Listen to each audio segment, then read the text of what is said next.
quiero que por favor vayan conmigo a la primera carta del apóstol Pedro, capítulo 3, versículo 13 al 16, vamos a estar mirando el día de hoy. Primera carta del apóstol Pedro, capítulo 3, versículo 13 al 16. Dice la palabra del Señor: ¿Y quién es aquel que os podrá hacer daño si vosotros seguís el bien? Mas también si alguna cosa padecéis por causa de la justicia, bienaventurados sois. Por tanto, no os amedrentéis por temor de ellos, ni os conturbéis, sino santificad a Dios el Señor en vuestros corazones, y estad atentos y estad siempre preparados para presentar defensa con mansedumbre y reverencia ante todo aquel que os demande razón de la esperanza que hay en vosotros, teniendo buena conciencia, para que en lo que murmuran de vosotros como de malhechores sean avergonzados los que calumnian vuestra buena conducta en Cristo. He titulado, mis hermanos, el sermón de este día: padeciendo por causa de la justicia. Esta doctrina que lamentablemente algunas veces se pasa por alto o se deja de lado en las mentes es la doctrina de la unión con Cristo. En estos días que el Señor nos permitió estar en algunos grupos de Equipando Siervos, veíamos a través de la palabra qué tan importante es esta doctrina. Romanos nos habla de que nuestra vida está unida con Cristo. Colosenses nos dice que nuestra vida está escondida en Cristo. Y esta doctrina, hermanos, es sumamente importante porque nos ayuda a entender que en todo estamos unidos a nuestro Señor Jesucristo. Somos unidos a Él desde el mismo nuevo nacimiento. Somos unidos a Él en su vida, en su muerte y en su resurrección. Somos unidos a Él y somos hechos hijos de Dios porque Él es el Hijo de Dios. Somos hechos justos porque Él es justo. Somos hechos santos porque Él es santo. Somos amados porque Él es el amado. Somos aceptos porque Cristo es acepto al Padre. Somos agradables al Padre porque el Padre se agrada en el Hijo.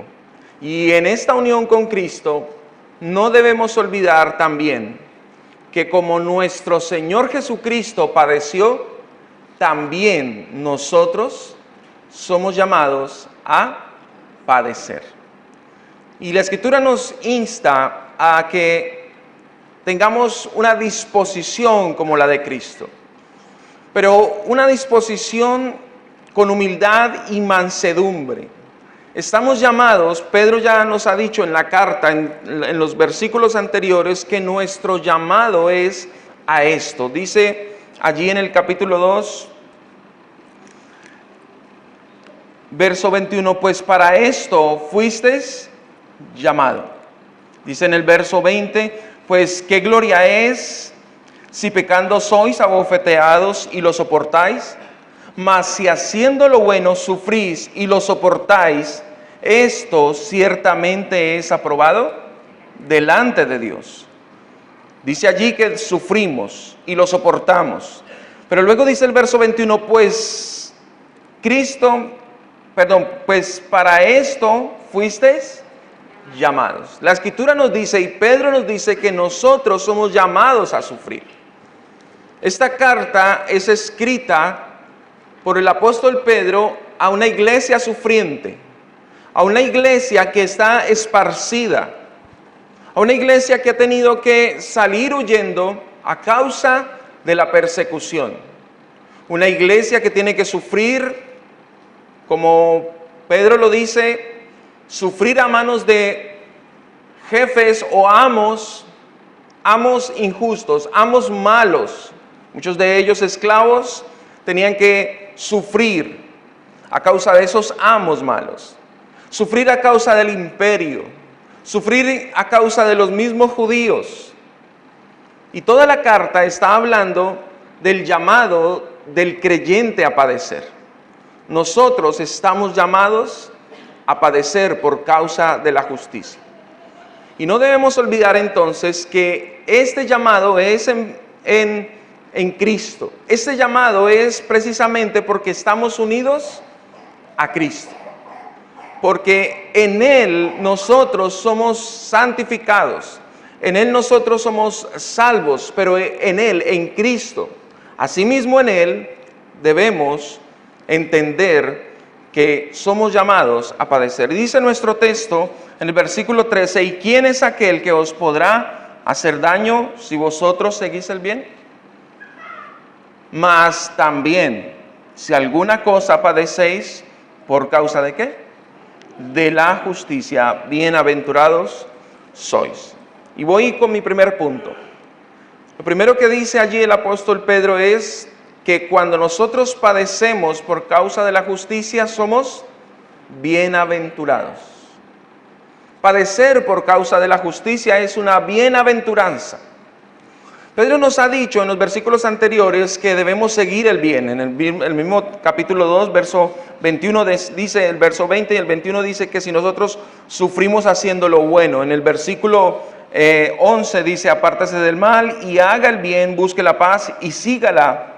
Y luego dice en el verso 13, ¿y quién es aquel que os podrá hacer daño si vosotros seguís el bien? El llamado nuestro es a seguir el bien. Seguir el bien con deseo, con anhelo. En los versículos anteriores, el apóstol ha citado textos del Antiguo Testamento, hablándonos de seguir la paz, de seguir el bien. Pedro ha dicho, como dice el proverbio, la muerte y la vida están en el poder de la lengua. ¿Y a qué se refiere?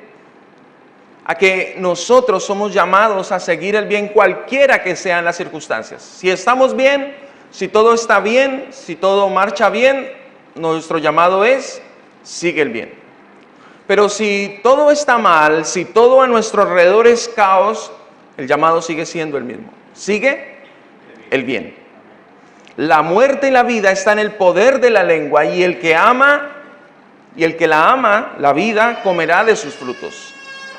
Pedro ha dicho entonces que nosotros, si queremos amar la vida y ver días buenos, debemos refrenar nuestra lengua del mal. Debemos apartarnos del mal y hacer el bien. Debemos buscar la paz. El creyente por el Espíritu Santo está llamado a seguir el bien, cualquiera que sean las circunstancias. Debemos anhelar celosamente, eso es lo que dice en el verso 13, el bien. Dice, ¿y quién es aquel que os podrá hacer daño si vosotros seguís el bien? La manera en que Pedro nos dice que debemos seguir al bien, dice en griego, dice es seguirlo celosamente. Usa la palabra celote. Esta palabra hace referencia a ser celoso. Pero a ser celoso no con una mala intención, sino con la intención de amar ese bien y desearlo y seguirlo. Pedro hace una pregunta. ¿Quién es aquel que os podrá hacer daño si vosotros seguís el bien? Una pregunta que tiene una respuesta lógica. La respuesta es, bueno, si hacemos el bien, pues nadie debería hacernos daño. Es lo normal. Si tú sigues el bien, lo normal es que a ti te traten bien. Si tú eres bueno y haces las cosas conforme a la Escritura, agradando a Dios en todo, bueno, nadie debería maltratarte, ni las autoridades superiores, ni nuestros padres, ninguno debería maltratarnos si hacemos el bien. Sin embargo, las autoridades, y nos debemos incluir como autoridades, tenemos pecado. Y como autoridades nosotros fallamos. Tenemos personas a nuestro cargo. Lo lógico es que las autoridades, nosotros como autoridades, hagamos lo correcto con los que están debajo de nosotros. Hagamos justicia.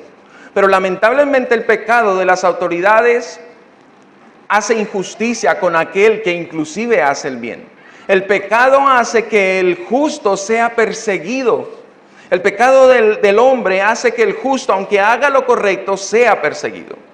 El odio que tienen los hombres hacia Cristo, óyeme bien, el odio que los hombres tienen hacia Cristo hace que los hombres injustos sin Cristo persigan a los discípulos de Cristo. Pedro nos advierte: mas también si alguna cosa padecéis por causa de la justicia. Pedro no descarta el padecer. Aún haciendo el bien, Pedro no descarta el que el justo padezca. La Escritura nos repite varias veces que el justo es perseguido por el impío. Salmo capítulo 37, verso 32 dice: acecha el impío al justo y procura matarlo. ¿Procura qué? Matarlo. Los creyentes, entre nosotros nos amamos porque el amor de Dios ha sido derramado en nuestros corazones, pero el impío no ama al creyente, no respeta al creyente, no respeta al discípulo de Cristo, lo persigue. Y uno mira hacia adelante el panorama, hermanos, cada vez esto se va a complicar más. Yo les digo a mis hermanos allá en Colombia, y estoy predicando Pedro, diciéndoles: hermanos, realmente no esperemos mucho que esto vaya a mejorar. ¿Por qué Caín mató a Abel? Dice Hebreos: porque las obras de él eran malas y las de su hermano justas. Los religiosos del primer siglo persiguieron y mataron al Señor, porque sus obras eran malas, pero las obras de Cristo eran justas. Una vez más, como creyentes, hermanos, experimentamos en el nuevo nacimiento que nuestros afectos son cambiados y pasamos de odiar al Señor y a sus discípulos, pasamos a amarle y a amar a sus discípulos, a amar a nuestros hermanos. Pero el hombre impío, que su corazón no ha sido cambiado, seguirá persiguiendo al hombre justo. Esto hace que pasemos de ser injustos, que nos complacemos en la injusticia, eso es lo que éramos, que odiábamos a los justos, que perseguíamos a los que seguían la justicia de Dios, hace que pasemos al otro bando. Ya no somos de los que perseguimos. Pablo era un perseguidor de la iglesia, perseguía a Cristo, pero el Señor lo cambió. Como dice Pedro, fue trasladado del reino de las tinieblas al reino de su amado Hijo. Nosotros hemos sido por el Evangelio trasladados. Si no, seguiríamos siendo perseguidores. Pero ahora somos los perseguidos. Seguir el Evangelio, el Señor nos advierte, traerá persecución. Juan 15, 19, el Señor nos dice: si ustedes fueran del mundo, el mundo amaría lo suyo. Pero porque no sois del mundo, antes yo os elegí del mundo, por eso el mundo os aborrece. La causa por la cual el mundo aborrece la iglesia es porque aborrece al Señor. Ellos aman más las tinieblas que la luz. Y tú les reflejas la luz de Cristo, por eso no te aman. Sin embargo, lo hermoso de esto es que la Escritura dice que somos bienaventurados. Somos dichosos, somos felices, somos afortunados. Verso 14 dice: mas también si alguna cosa padecéis por causa de la justicia, bienaventurados sois. El Señor nos dice en ese hermoso sermón del monte que somos bienaventurados cuando padezcamos persecución por causa de la justicia. Dice: los que padecen persecución son bienaventurados, porque de ellos es el reino de los cielos. Bienaventurados sois cuando por mi causa os vituperen y os persigan y digan toda clase de mal contra vosotros mintiendo. Gozaos y alegraos, porque vuestro galardón es grande en los cielos. Porque así también, dice el Señor, porque así persiguieron a los profetas que fueron antes de vosotros. El Señor nos dice que somos afortunados y deberíamos gozarnos porque nuestro galardón es grande en el reino de los cielos. Porque nosotros hacemos parte de ese grupo que el Señor ha escogido, ese grupo selecto que el Señor ha separado, que ese grupo es un grupo que ha sufrido siempre por causa de la justicia. Desde Abel el justo, es perseguido por el injusto. Sufrir por causa del Señor nos pone del lado correcto. Claro, para el hombre natural prefiere ser el león y no la presa. Pero nosotros que entendemos de qué lado estamos y de qué lado es el lado correcto, entendemos que es mejor ser el perseguido.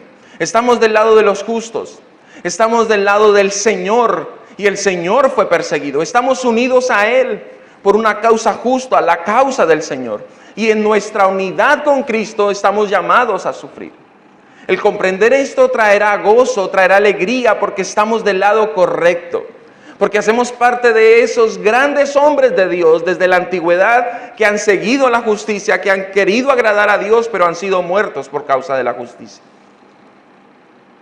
Ahora Pedro, después de decirnos que somos afortunados cuando padecemos, nos dice que hay razones para no tener temor a los hombres. Verso 14 otra vez dice: más también, si alguna cosa padecéis por causa de la justicia, bienaventurados sois. Por tanto, no os amedrentéis por temor de ellos, ni os conturbéis. Siendo afortunados al padecer por causa de la justicia, al mismo tiempo no debemos sentir temor. Si comprendemos que somos afortunados al padecer, esto nos dará valor y no tendremos temor a los hombres. El asunto está en comprender que somos afortunados por estar unidos a Cristo, por estar del lado del Señor. Estamos unidos a Él en todo, en su muerte y en su resurrección. Estamos unidos a Él en todo. Hemos sido hechos justos y santos porque Él es justo y santo.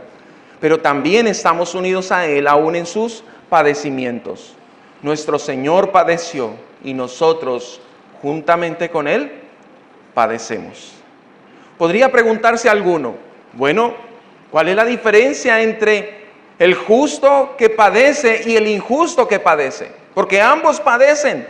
Bueno, la diferencia está en que nuestro sufrimiento está en unidad con Cristo. No es en vano. Estamos unidos a Él y su sufrimiento tuvo mucho sentido. Su sufrimiento es a causa de una obediencia perfecta. Su sufrimiento es a causa de agradar al Padre, a causa de la justicia. Nuestro sufrimiento tiene propósito. Nuestra unidad con Cristo hace que suframos, pero suframos con propósito. Tiene sentido el sufrimiento en el creyente. Mientras que el impío padece justamente porque se lo merece, porque es castigado a causa de su pecado y de su maldad, el pueblo impío sufre porque es un pueblo necio y reciben retribución por su pecado. Los justos padecemos en unidad con nuestro Señor y somos afortunados porque estamos unidos a Él. Por eso dice Pedro: no temáis, ni os conturbéis. Mateo 10:28 nos dice: no temáis al que mata, no temáis a los que matan el cuerpo, mas el alma no pueden matar.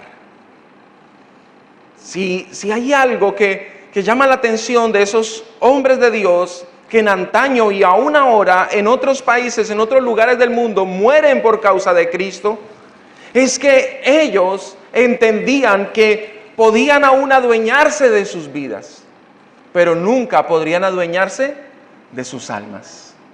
Nunca.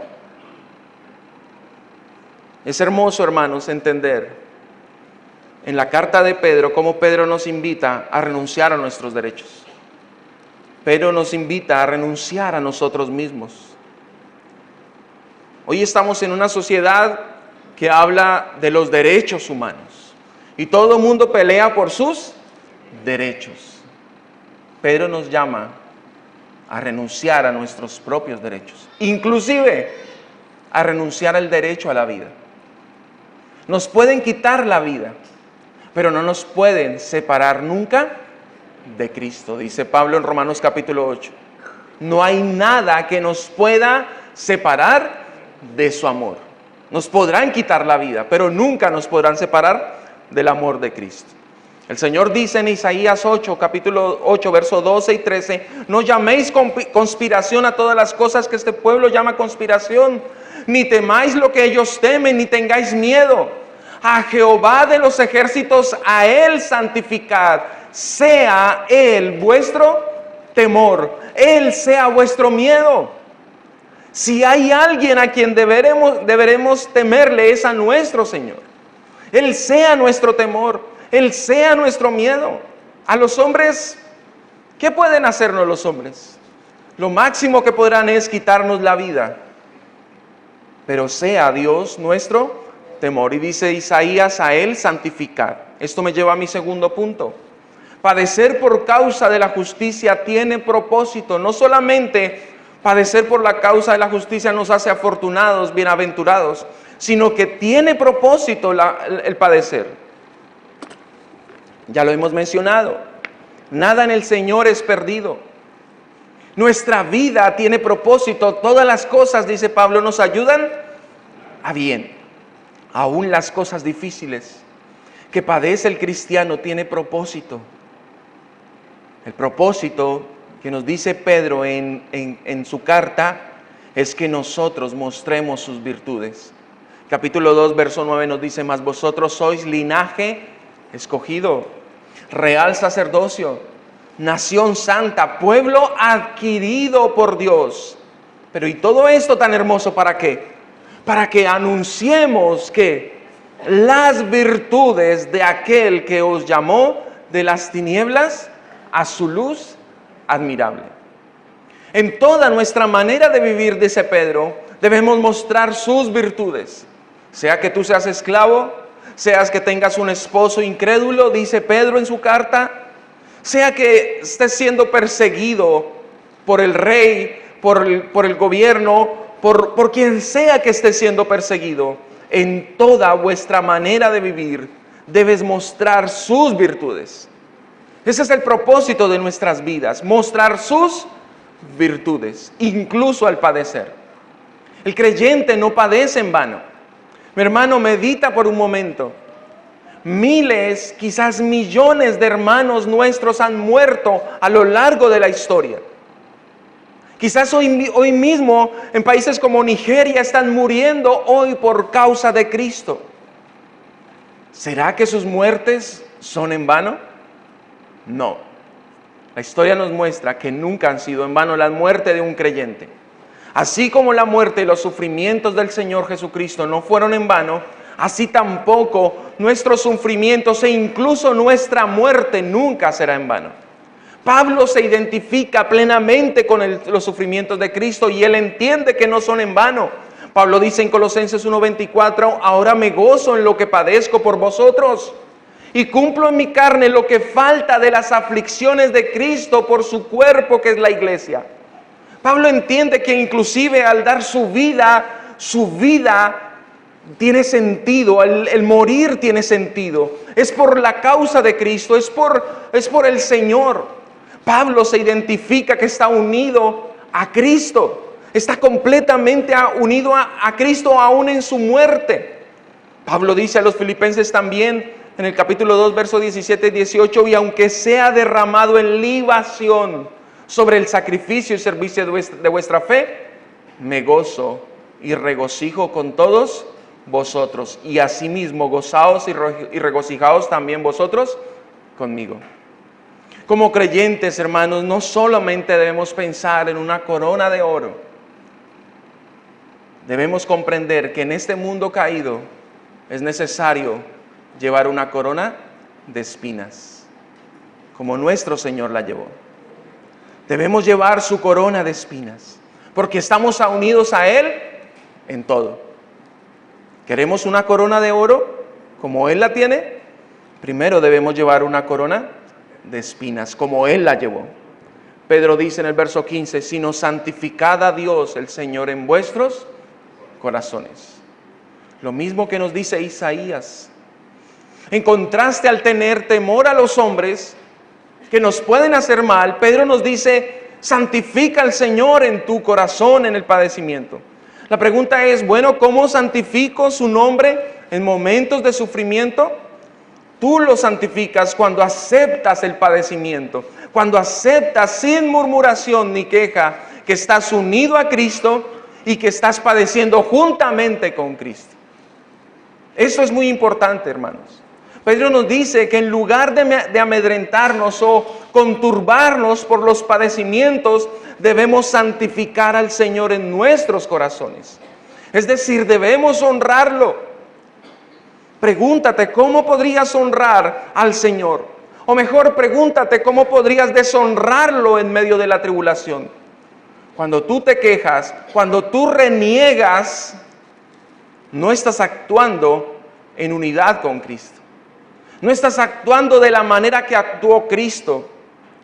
Por eso la exhortación, hermano, es en medio de la tribulación y el padecimiento, el Señor te dice, ten cuidado, debes honrarme.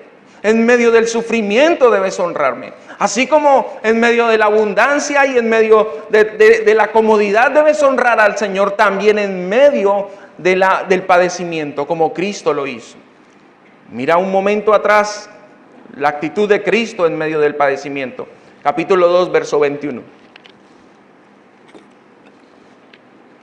Dice, pues para esto fuisteis llamados. Ya sabemos para qué fuimos llamados, ¿no?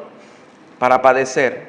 Porque también Cristo padeció por nosotros. Él está hablando de esa unidad. Ustedes fueron llamados a padecer porque Cristo también padeció. Por eso estamos llamados a padecer. Dejándonos ejemplo para que sigáis sus pisadas. Miremos entonces a Cristo. Si queremos seguir sus pisadas, si queremos identificarnos en unidad con Él en el sufrimiento. Dice el verso 22, el cual no hizo pecado. ¿Acaso padeció por sus pecados? No, Él no hizo pecado. Ni se halló engaño en su boca. Quien cuando le maldecían, no respondía con maldición. Cuando padecía, no amenazaba, sino encomendaba la causa al que juzga justamente. ¿Ves a qué se refiere Pedro con santificar al Señor en tu corazón en medio del padecimiento? Ya lo mencionamos. Pablo aceptó con gozo los padecimientos. Pedro está llamando a una iglesia que padece, y el mismo Pedro también padeciendo, está llamando a una iglesia a padecer con gozo, santificando al Señor en el corazón, recibiendo su soberanía. Él es Dios y Él decide. Ahora, no todos están llamados a padecer. Puede que alguno pase toda su vida sin padecer. Pero si soberanamente Él decide que padezcamos, debemos aceptarlos con humildad como lo hizo Cristo. Verso 15. Sino santificad a Dios el Señor en vuestros corazones y estad siempre preparados para presentar defensa con mansedumbre y reverencia ante todo el que os demande razón de la esperanza que hay en vosotros. Además de santificar al Señor en tu corazón en medio del padecimiento, debes honrar al Señor anunciando sus virtudes delante de los hombres. ¿Cómo lo hacemos? Bueno, dice, debemos responder con mansedumbre y reverencia. Porque tenemos un compromiso mayor. ¿Cuál es el compromiso mayor? Bueno, santificar su nombre. Aquí el nombre que está en juego es su nombre, no es nuestro nombre. Santificar al Señor ante los demás es mostrar sus virtudes en nuestras vidas, virtudes que se han hecho carne en nosotros. Mostrarle a los demás que Él es humilde, que Él es manso. Ante todo aquel, dice Pedro, que demande razón de nuestra esperanza. Hermanos, esto es muy importante. Nunca debes perder de vista que has sido llamado a anunciar sus virtudes. Y en el caso de que aquellas personas demanden razón de tu esperanza, debes hacerlo como Cristo lo haría. No con soberbia, no con impaciencia. Somos poseedores de la revelación del Señor por la gracia. Y eso nos hace responsables. Se nos demanda como embajadores de Cristo, unidos a Él, mostrar sus virtudes. No es solamente hacer apología de la verdad. Es más allá que eso. No solamente tiene que ver con mostrar su verdad, sino tiene que ver con mostrar sus virtudes. Pedro nos dice que debemos padecer sin temor a los hombres, santificando su nombre, pero al mismo tiempo nos manda a padecer dando defensa de la esperanza. Nuestro deber como sus discípulos es ser representantes suyos, embajadores que exhiben sus virtudes. Por este motivo nos manda a estar siempre preparados, a estar siempre dispuestos con una buena actitud para dar defensa, para hacer una apología de la verdad, de la esperanza.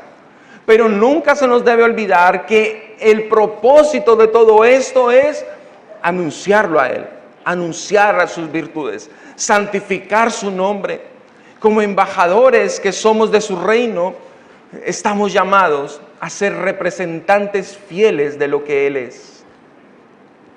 Él nos manda entonces a presentar defensa con mansedumbre y reverencia. ¿De qué manera? Con mansedumbre y ¿qué? Y reverencia. ¿Qué es la mansedumbre? Hermanos, la mansedumbre es del alma. Viene del fondo del corazón del hombre. Es la disposición a aceptar el trato de los hombres. Es una consecuencia, la mansedumbre es una consecuencia de la humildad. Solo un corazón humilde puede mostrar mansedumbre. Si un hombre no es humilde, nunca podrá mostrar mansedumbre delante de los hombres. La mansedumbre se debe mostrar no solamente delante del Señor, sino delante de los hombres. Y como nos dice Pedro en su carta, delante de los hombres malos, delante de los perversos, delante de los tratos de esos hombres malos. Pedro ya les ha dicho a las mujeres que son casadas y tienen esposos incrédulos: hermanas, ganen a sus esposos con su conducta, con humildad. Ya le ha dicho a los esclavos: soporten inclusive a los que son difíciles de soportar. Honren al rey, dice. Pero ¿cómo me pides que honre al rey si el rey es un tirano? Hónralo, dice. Eso es humildad, eso es mansedumbre. Es verdad que puede que los hombres sean malos y perversos, puede que nos traten por ser discípulos de Cristo con dureza, pero la Escritura nos dice que más importante que nosotros está su honra, está anunciar sus virtudes. El Señor nos manda como Él, en unidad a Él, a ser mansos. Ahora, manso no significa que es uno que no pueda defenderse. No. Si vamos a mirar, Jesucristo nuestro Señor era completamente manso como un cordero. Pero la pregunta es, ¿acaso Cristo no tenía cómo defenderse? Claro que sí, Él tenía cómo defenderse. Él mismo dijo: ¿acaso no puedo yo orar a mi Padre y que me envíe una legión de ángeles? Él podía defenderse. Sin embargo, no lo hizo porque mostró un dominio propio y optó por mostrar mansedumbre. Optó por sujetarse inclusive a las autoridades abusivas. Es una virtud que nosotros debemos mostrar como hijos de Dios. Estamos unidos a Él. Y aquí lo que importa es su nombre, no el nuestro. Hoy en día la gente pelea por su dignidad. Aquí la dignidad que importa es la suya. Cristo mismo padeció con tal de hacer la voluntad del Padre, con tal de honrar al Padre. Exhibir mansedumbre, hermanos, con los ignorantes, con los descarriados, con los opositores, con los necios, con el malo, con el perverso, es mostrar sus virtudes. Hermanos, no te pongas a pelear, no te pongas a hacer una apología de nada que no honre su nombre. Debemos mostrar reverencia también, dice Pedro. Esto es respeto hacia las demás personas. Pedro nos dice que tengamos, por un lado nos dice no tengas temor de los hombres, pero por el otro lado dice ten respeto por los hombres. Pedro nos está diciendo que cuando nosotros presentemos defensa de la esperanza nuestra, debemos hacerlo con respeto hacia los demás. No debes burlarte del ignorante. No debes menospreciar a aquel que desconoce la verdad. Nuestro deber, más que de defender nuestra esperanza, es mostrar sus virtudes. A través de nuestras virtudes, a través de la humildad y la reverencia hacia los hombres. Verso 16. Teniendo buena conciencia, para que en lo que murmuran de vosotros, como de malhechores, sean avergonzados los que calumnian vuestra buena conducta en Cristo. Finalmente nos dice Pedro, debes mostrar sus virtudes. El propósito de tu padecimiento es mostrar sus virtudes. Y mostrar tus virtudes con limpia conciencia. Nos corresponde defender la esperanza. Y eso es importante. Pero es necesario tener una vida limpia, sin acusaciones. Porque vendrán opositores, es verdad. Pero la idea es que ellos no tengan de dónde tomarse. Que ellos no tengan de dónde agarrarse para acusarnos de malhechores. Ellos quizás pueden acusarnos de malhechores. Pueden acusarnos de hombres perversos. Pero finalmente la verdad siempre saldrá a la luz. Aunque nos puedan acusar de cosas perversas, nosotros debemos mantener una buena manera de vivir delante de todos los hombres. Para que cuando nos acusen, óigame bien, dice el texto, Cristo nuestro Señor sea glorificado. Nuestro Señor sea honrado. Y ellos finalmente salgan avergonzados. No tenemos, hermanos, por qué avergonzarles nosotros. No tenemos por qué defendernos nosotros. No tenemos por qué pagarles, de acuerdo a lo que Pedro ya ha dicho antes, no tenemos que pagarles mal por mal, ni maldición por maldición. Nosotros debemos asegurarnos de estar limpios de toda acusación, porque tenemos que mostrar sus virtudes. Dice Pedro, para que en lo que murmuran de nosotros como de malhechores, ellos sean avergonzados. Los que calumnian vuestra buena conducta en Cristo. Termino, mis hermanos, con algunas aplicaciones. Quiero decirte, mi hermano, en primer lugar, nunca te canses de hacer el bien. Algunos se cansan. Algunos dicen, pero pastor, es que llevo padeciendo tanto tiempo. Es que me he soportado mucho a estas personas que me tratan mal. La Escritura te dice, nunca te canses de hacer el bien. Recuerda que estamos unidos al Señor. Recuerda que la Escritura nos manda a perseverar hasta el final. Y quizás las cosas se compliquen, no lo sabemos, estamos en sus manos. Pero nuestro llamado es a hacer el bien celosamente, todo el tiempo, entendiendo que estamos anunciando sus virtudes. En segundo lugar, hermano, recuerda que eres afortunado.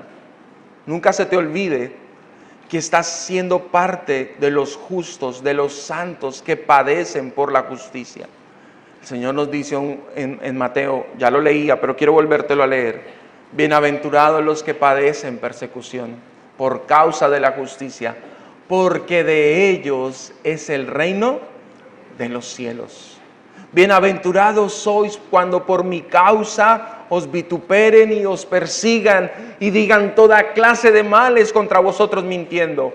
Gozaos y alegraos, porque vuestro galardón es grande en los cielos, porque así persiguieron a los profetas que fueron antes de vosotros, dice el Señor.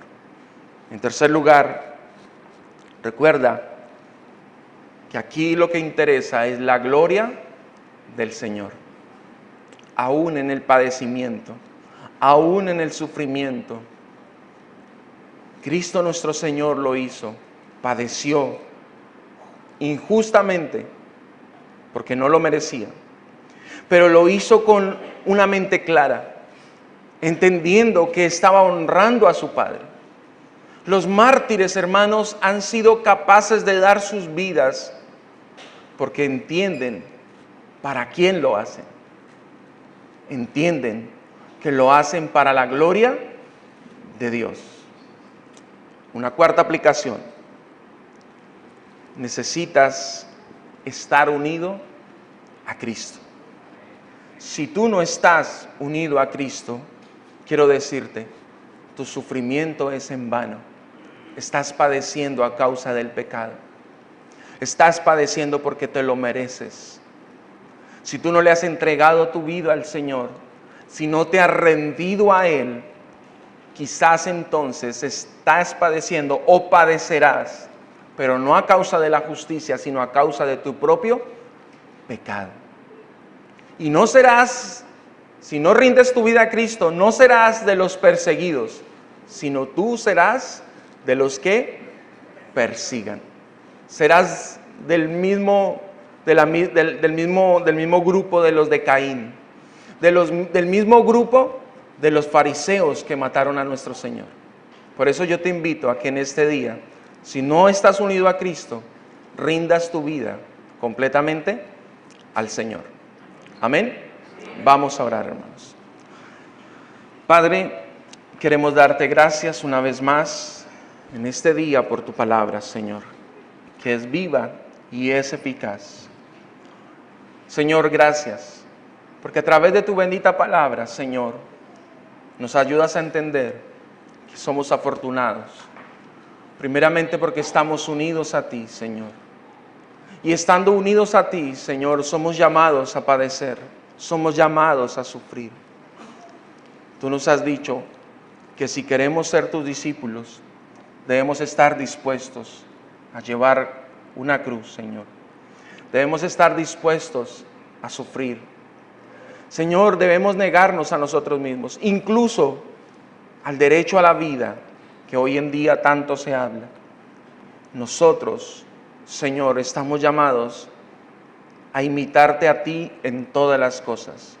Si es necesario ir al Calvario, si es necesario llevar una corona, si es necesario cargar una cruz, Señor, ese es nuestro llamado, porque estamos unidos a ti, con la esperanza que un día, Señor, vendrás tú de nuevo y harás justicia, con la esperanza de que un día, Señor, llevaremos una corona de gloria, con la esperanza que un día, Señor, ya no habrá llanto ni tristeza, Señor, ni enfermedad ni hambre, con la esperanza, Señor, que un día estaremos, Señor, contigo en gloria, en tu reino. Padre, gracias.